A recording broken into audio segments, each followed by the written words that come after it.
Bonjour à toutes et à tous, ravi de vous retrouver sur Djibouti pour votre édition du 15h, dont elles sont les principaux titres.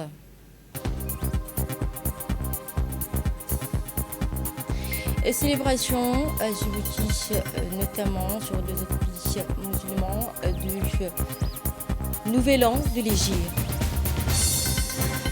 Signature d'un mémorandum à Islamabad prévu ce vendredi à Genève sous le leadership des deux pays.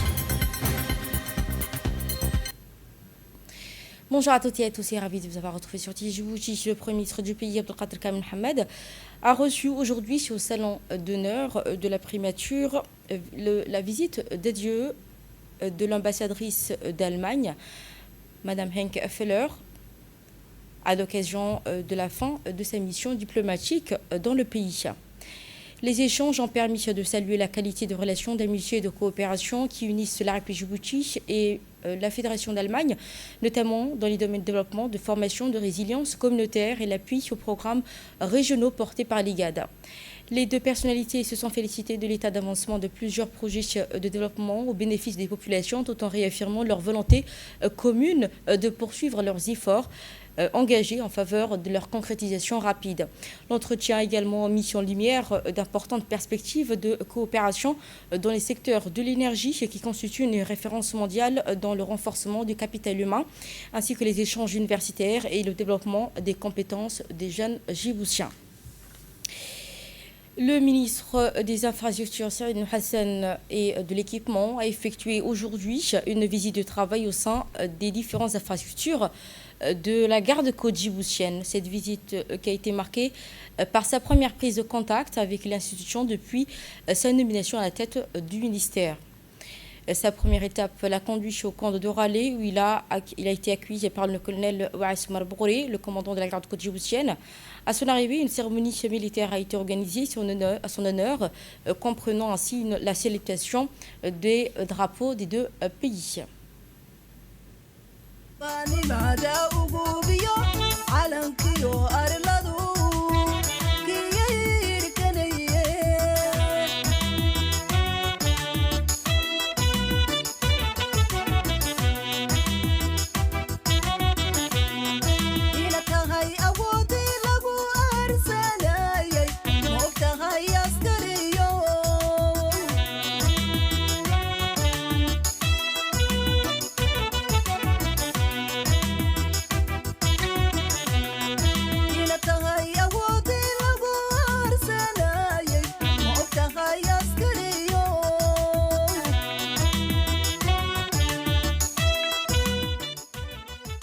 Accueilli à son arrivée par le colonel Waïs Marbouré, le ministre a ensuite passé en revue le détachement d'honneur de la garde-côte djiboutienne aux côtés du colonel. Cette séquence protocolaire a permis au ministre de saluer les personnels mobilisés et de prendre connaissance de l'organisation des unités présentes. La cérémonie s'est achevée par une magnifique photo de famille réunissant le ministre, le commandant de la garde-côte ainsi que les responsables et officiers présents à cette occasion. Cette visite qui témoigne de l'intérêt accordé par le ministère des Infrastructures et de l'Équipement au développement et au renforcement des capacités des infrastructures maritimes et de sécurité du pays.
Et le ministre a ensuite assisté à une démonstration technique militaire d'ascension sur corde, mettant en lumière le niveau de préparation et de professionnalisme des éléments de la garde côte djiboutienne.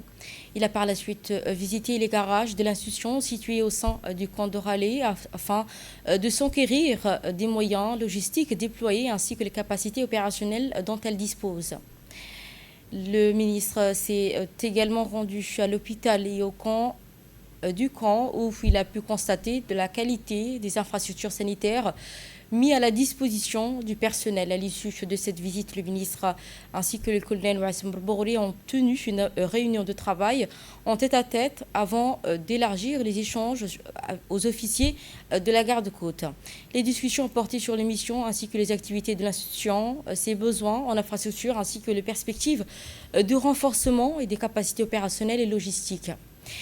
Cette première visite officielle témoigne de l'intérêt particulier que porte le ministre au développement des infrastructures stratégiques du pays et à l'accompagnement des institutions chargées d'assurer la sécurité maritime nationale.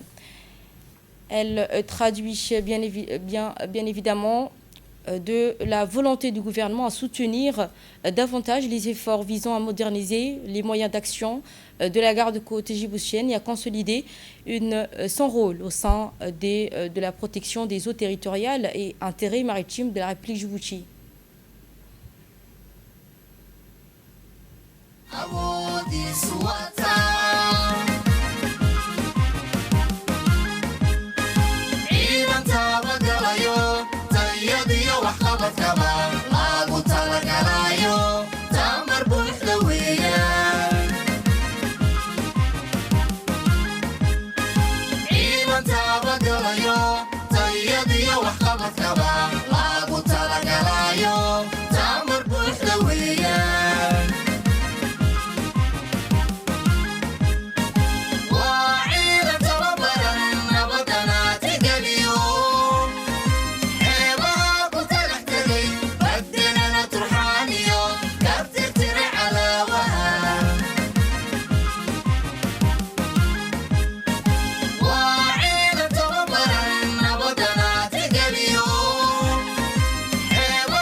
Et dans le cadre de sa visite de terrain, Saïd Nouhassen, ministre des Infrastructures et de l'Équipement, a effectué au cours de la même journée une visite au site de transmission de la garde-côte djiboutienne, accompagné du colonel Wassim Bourgouri, commandant de la garde-côte.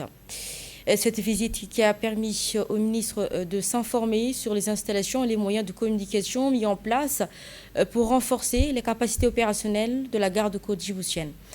Par la suite, le ministre visite en compagnie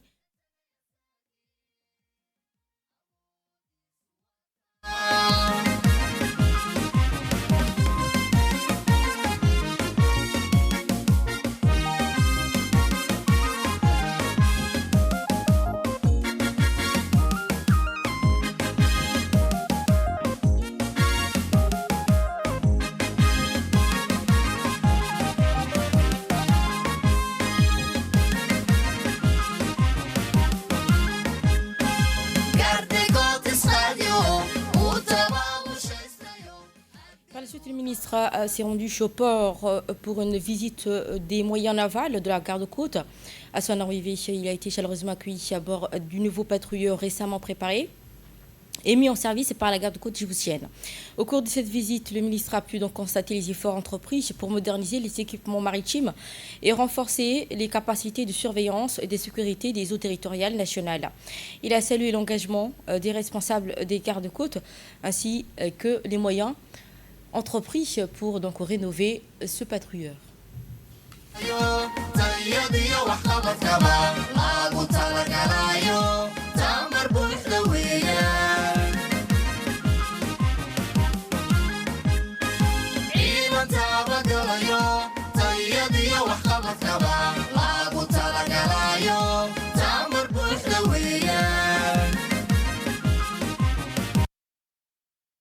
Dans l'actualité de ce 15 heures également, le ministre du Commerce, Ourbis Selaf Ourbis, a tenu à l'hôtel Sheraton de Djibouti un atelier national de consultation consacré à l'initiative de la Corne d'Afrique pour le développement du commerce et de l'intégration économique. Une plateforme régionale visant à renforcer une coopération économique et commerciale entre les pays de la région. Cette rencontre de haut niveau qui a réuni les principaux acteurs institutionnels concernés par les questions du commerce et d'intégration régionale et de facilitation des échanges ont notamment pris part à ces travaux. Abdelazar Ahmed Idriss, secrétaire général du ministère de l'économie et des finances chargé de l'industrie, ainsi que le directeur de l'Agence nationale du tourisme, le directeur de l'Agence djiboutienne des normes et de la qualité, ainsi que de nombreux responsables issus du ministère des ministères et organismes partenaires impliqués de la mise en œuvre de cette initiative régionale. L'objectif de cet atelier étant d'examiner et de valider les projets de déclaration ministérielle relatifs à la création d'un comité régional et de facilitation des échanges. Commerce de l'initiative pour la Corne de l'Afrique. Permettez-moi de remercier d'abord le ministre du Commerce et du Transport pour son accueil et son engagement. Votre présence, Monsieur le ministre, dit l'importance que la République de Djibouti accorde à l'intégration régionale et à la facilitation des échanges. La Corne de l'Afrique est, depuis toujours, une terre de passage, une seule entre l'Afrique, l'Asie et l'Europe, où les routes de la mer croisent celles des hommes et des femmes. Et pourtant, le commerce entre voisins immédiats demeure trop modeste, retenu par des coûts logistiques élevés et des procédures encore lourdes. Et prenons la parole à son tour. Le secrétaire général auprès du ministère des Finances et de l'Industrie a mis en exergue les perspectives qu'offre cette initiative pour la région.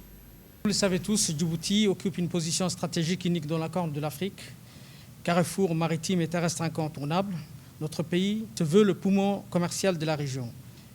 C'est avec cette responsabilité en tête que nous devons aborder la feuille de route sur la facilitation des échanges. Nos liens commerciaux avec l'Éthiopie et les autres pays de la Corne de l'Afrique sont en pleine croissance. Pour consolider cette dynamique, des réformes concrètes s'imposent. La feuille de route régionale identifie plusieurs axes dans lesquels Djibouti est en avance déjà. Nous disposons d'un système de traitement des pré-arrivées des marchandises et nous avons fait de notre port un modèle de transit régional. Mais de progrès restent à accomplir. D'abord, le corridor dessous, les corridors qui relient Djibouti, l'Éthiopie, Sud-Soudan et l'Ouganda, représentent une opportunité historique. La signature du mémorandum d'entente pour la mise en place d'une autorité de gestion de corridor est un signal fort. Dans le même ordre d'idées aujourd'hui, nous vous proposons la création d'une institution qui va être aussi sous-régionale, où tous les pays membres de la Horn for Africa vont siéger. Avant de déclarer ouvert les travaux de l'atelier, le ministre du Commerce, Ourbis Selaf Ourbis, a souligné l'importance particulière des recommandations issues de cette consultation nationale dans la perspective d'une prochaine réunion ministérielle. Mesdames et messieurs, c'est avec grand plaisir que je prends part à l'ouverture de cet atelier national de consultation consacré à l'initiative de la Corne de l'Afrique pour le développement du commerce et de l'intégration économique. La tenue de cette rencontre revêt une importance particulière. Elle intervient à un moment où notre région est confrontée à des défis multiples et économiques, climatiques, sécuritaires, géopolitiques, qui exigent de nous une réponse collective, coordonnée et ambitieuse. Ces défis nous rappellent une vérité fondamentale dans un monde de plus en plus interconnecté. Aucun pays ne peut réaliser seul son plein potentiel de développement. Notre prospérité future dépend de notre capacité à construire des partenaires solides, à renforcer les liens économiques entre nations et à faire de l'intégration régionale un véritable moteur de croissance durable. Madame et Messieurs, la facilitation des échanges constitue l'un des piliers essentiels de notre transformation. Réduire les obstacles au commerce, moderniser les procédures administratives, renforcer la connectivité régionale et améliorer l'environnement des affaires ne se font pas de simples réformes techniques. Ce sont des choix stratégiques qui conditionnent la compétitivité de nos économies et leur capacité à générer une croissance inclusive. Pour la République du Djibouti, cette ambition est au cœur de la vision Djibouti 2035, qui vise à faire de notre pays une plateforme régionale de commerce et de logistique et de servir à haute valeur ajoutée. Les investissements considérables réalisés dans les infrastructures portières, ferroviaires, routières, logistiques ont permis à Djibouti de se positionner comme une porte d'entrée stratégique vers les marchés régionaux et internationaux. Mesdames et Messieurs, l'atelier que nous réunissons aujourd'hui marque une étape importante dans cette dynamique.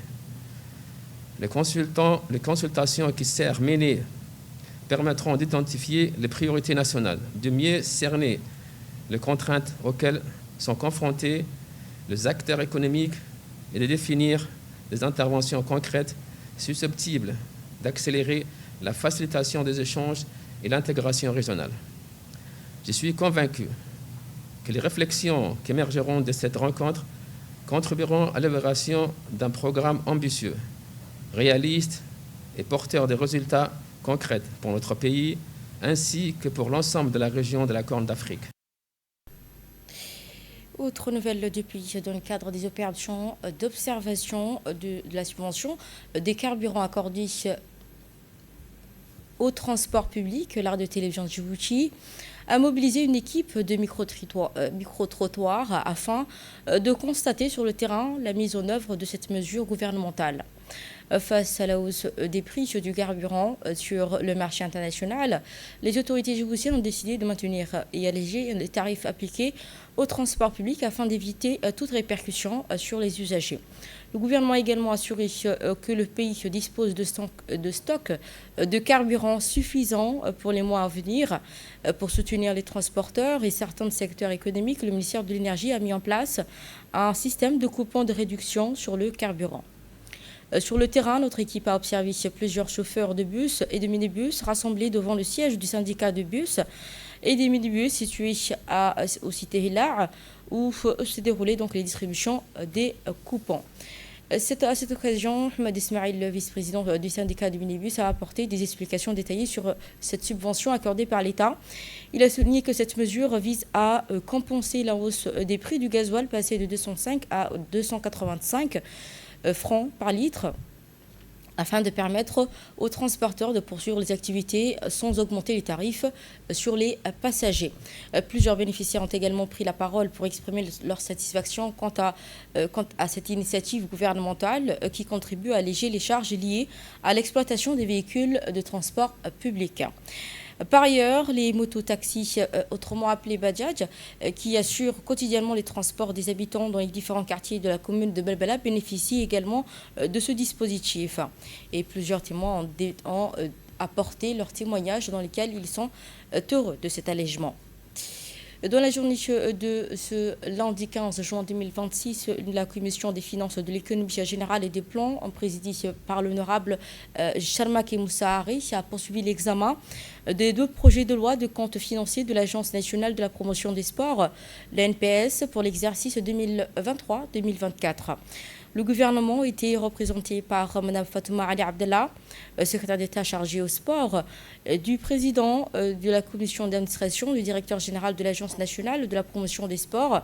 À l'issue de ces délibérations, la commission des finances de l'économie générale et du plan a émis un avis favorable aux 2 projets de loi examinés et transmis pour adoption lors de la prochaine séance plénière.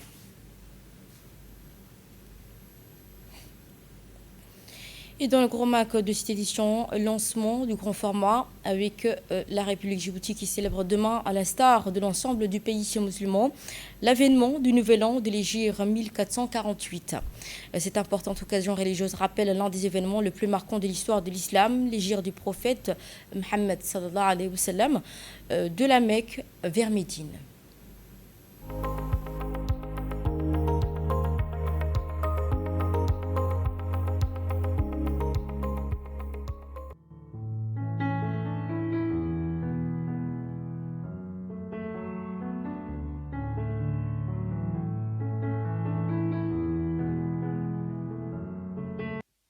سنخرج هاتفين بالحق وليسمع العالم.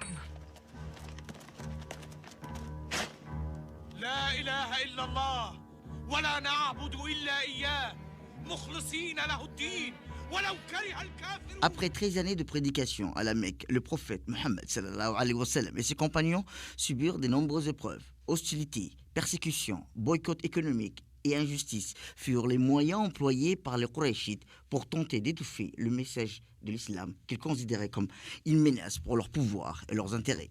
Malgré ces difficultés, le prophète sallallahu alayhi wa sallam demeura ferme dans sa mission, porté par une foi inébranlable à une confiance totale en la promesse divine. Un tournant majeur survint lorsque la délégation venue de Ya'trib rencontra le prophète sallallahu alayhi wa sallam et adhère à son message. Les pactes conclus à 2 reprises consacrent leur engagement à les soutenir, à les protéger. À la suite de cet événement d'allégeance, Dieu autorisa les musulmans à immigrer vers la future Médine. Face au départ progressif des musulmans vers cette nouvelle terre d'accueil, les dirigeants de Quraysh prirent conscience du développement croissant de la communauté musulmane réunie à Dar al-Nadwa. Ils élaboraient un complot visant à assassiner le prophète sallallahu alayhi wa sallam. Cependant, la volonté divine déjoua leur plan.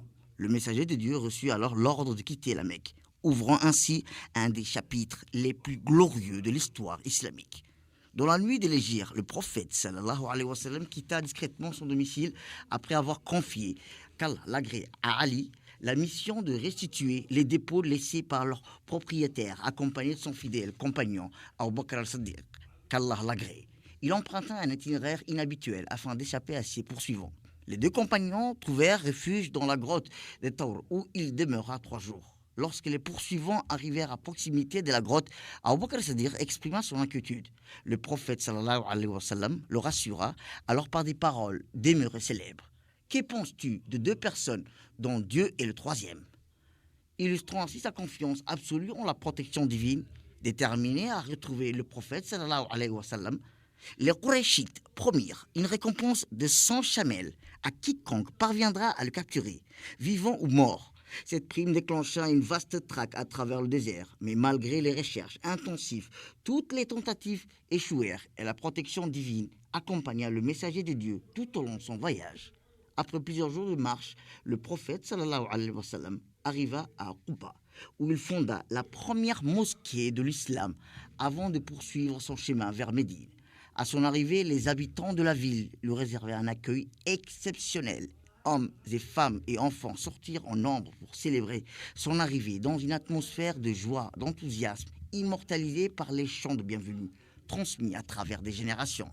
Cet accueil marqua le début d'une nouvelle ère. Les musulmans passèrent alors d'une situation de persécution et de vulnérabilité à la construction d'une société organisée, d'un État fondé sur des principes de justice, de fraternité et de solidarité.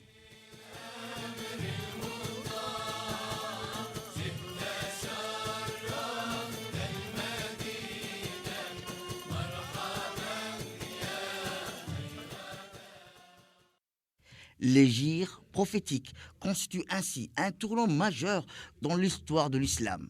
Conscient de sa portée exceptionnelle, le calife Omar ibn al-Khattab, qu'Allah l'agrée, choisit cet événement comme point de départ du calendrier hégirien, consacrant ainsi sa place centrale dans la mémoire de la civilisation musulmane. Le Conseil régional de Tadjoura a vécu hier dimanche 14 juin 2026 une journée décisive pour son avenir institutionnel. Réunis en assemblée extraordinaire dans la salle de réunion du Conseil, les élus ont procédé à l'élection d'un nouveau président et son comité exécutif suite à la nomination au poste de ministre délégué chargé à la décentralisation avec un quorum largement atteint. Le moment fort fut l'élection du nouveau président, M. Idriss Ambassa Mohamed, plébiscité dès les premiers tours avec 15 voix de proclamation à la tête du conseil régional. Ce résultat illustre la confiance des élus dans sa capacité à porter la voix de Tadjoura et à impulser une nouvelle gouvernance locale renforcée. Dans la foulée, l'Assemblée régionale a procédé à l'élection des membres du comité exécutif du conseil régional, en l'occurrence le vice-président, ainsi que le premier et deuxième secrétaire, ainsi que le questionneur sous la présidence du président nouvellement élu, Idriss Ambassa Mohamed, consolidant ainsi l'équipe dirigeante appelée à piloter les projets de développement régional. Était présent à cette assemblée le préfet de la région de Tadjoura, ainsi que le représentant du ministère de l'Intérieur, dont la participation et en qualité d'observateur a permis de garantir la régularité des opérations. De leur côté, une présence institutionnelle a été renforcée, la crédibilité du processus électoral et témoigne de la volonté du conseil régional à élire M. Ambassa Mohamed. Passation du service régional de Tadjoura à l'issue de l'élection présidentielle régionale de Tadjoura et la mise en place du comité exécutif, une cérémonie officielle de passation de service s'est tenue en fin de matinée. Cet événement solennel marqué par le transfert de responsabilité entre Idriss Ambassa Mohamed et le nouvellement élu président du conseil régional et M. Omar Hussein Omar, ministre délégué de la décentralisation ancienne. La cérémonie qui s'est déroulée en présence des personnalités de la région. On a notamment assisté à cette passation le préfet de la région, Mohamed Ahmed Abbas, ainsi que le représentant de l'autorité de l'État au niveau territorial, le représentant du ministère de l'Intérieur, ainsi chargé de veiller au respect des procédures administratives, ainsi que le secrétaire général auprès du ministère du Conseil régional de Tadjoura. La présence des représentants de l'État et des autorités locales témoigne de l'importance accordée de la transparence et de l'égalité, ainsi que la continuité des actions publiques. L'Office de la voirie de Djibouti a officiellement réceptionné un nouveau camion Renault destiné à transporter les bennes de regroupement de déchets solides lors d'une cérémonie organisée au garage de l'OVD à Cartusset. L'événement qui s'est déroulé en présence de l'ambassadeur de France à Djibouti, ainsi que le directeur général de l'Office de la voirie de Djibouti, du directeur général de l'Agence djiboutienne de développement social, ADDS, ainsi que le directeur de l'Agence française de développement. Cette remise d'équipement illustre une coopération fructueuse entre la République Djibouti et l'Agence française de développement en faveur de l'amélioration durable des services urbains et la gestion des déchets solides dans le cadre du projet de gestion de déchets solides financé par l'AFD et mis en œuvre par la DDS au compte de l'OVD. Par ailleurs, dans le cadre du projet de développement urbain intégré, un nouveau point de regroupement a été réalisé à proximité de la galerie marchande du boulevard Assamon afin d'assurer l'exploitation optimale des infrastructures et de répondre aux contraintes techniques liées à la manutention des bennes de grande capacité. Ainsi, le projet financé pour l'acquisition de ce nouveau camion Renault au profit de l'OVD. Et ces deux bennes de 20 mètres cubes qui va venir accroître les capacités de la flotte de l'Office de la voirie de Djibouti. Et ce don pour plus de 40 millions de francs djiboutiens s'intègre. D'abord, est un don qui est fait dans le cadre du programme PDUI 2, que vous connaissez. J'ai eu la chance de venir cet hiver avec le président de la République, son Excellence Ismaïl Omar Guelleh, pour un certain nombre d'inaugurations dans les quartiers de Balbala, un certain nombre d'inaugurations d'infrastructures. Et comme vous le savez sans doute, dans le cadre de ce programme PDUI 2, il y a un certain nombre d'actions aussi en matière de gestion des déchets. La gestion des déchets, c'est un sujet fondamental pour toute ville qui se développe, et Djibouti est une ville qui se développe très rapidement. Il y a des enjeux environnementaux qui sont forts, des enjeux de santé publique, des enjeux de développement social, tout simplement. Et donc il est important que les capacités de la ville se développent en matière de gestion des déchets aussi vite que la population.